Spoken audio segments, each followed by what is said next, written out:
We are settling in for election night here on CBS 5, and we hope that you will make us your home as the votes start to come in. After all of this drama, it is about to end.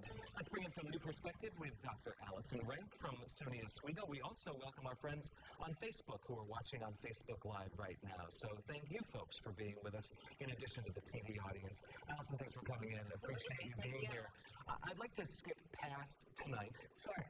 I'd actually really like to skip past tonight and skip past tomorrow and next week and picture it being, like next year, early next year, after the inauguration.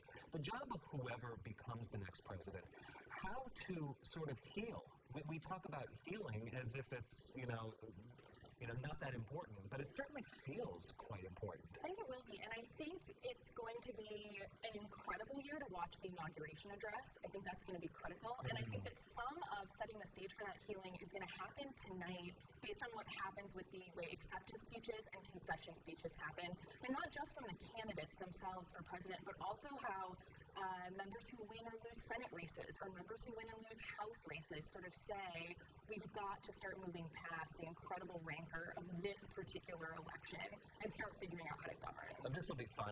What does a Donald Trump concession speech sound like? Is there any way of guessing as a political science expert? I don't actually think there is. I think so much, and I do work with students on political communication, and I actually think that much of what this election season has done with Donald Trump actually goes outside of what we would talk about in terms of the norms and quote-unquote rules in political communication.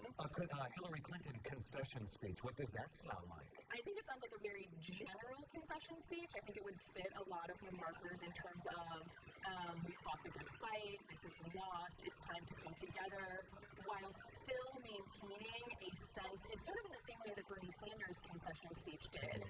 Like a non-concession concession. This has been lost, but here are the policy aims that we'll still push forward on in hopes to sort of move beyond this particular loss.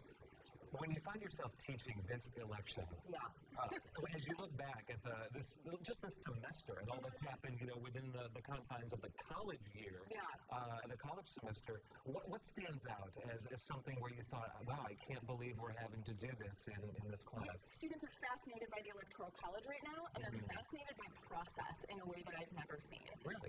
So generally, students sort of accept, like, oh, there's a primary, and then there are primary winners, and then we have an election, and this year they're very interested in, I think some of the questions you're asking, what happens if there's no concession, which then opens up a whole set of other questions that are, well, what are the practices that actually back up our democratic sort of norms? Yeah, nothing normal about tonight, that's for sure. Dr. Allison of SUNY Oswego, thanks for coming in. I appreciate your perspective on this.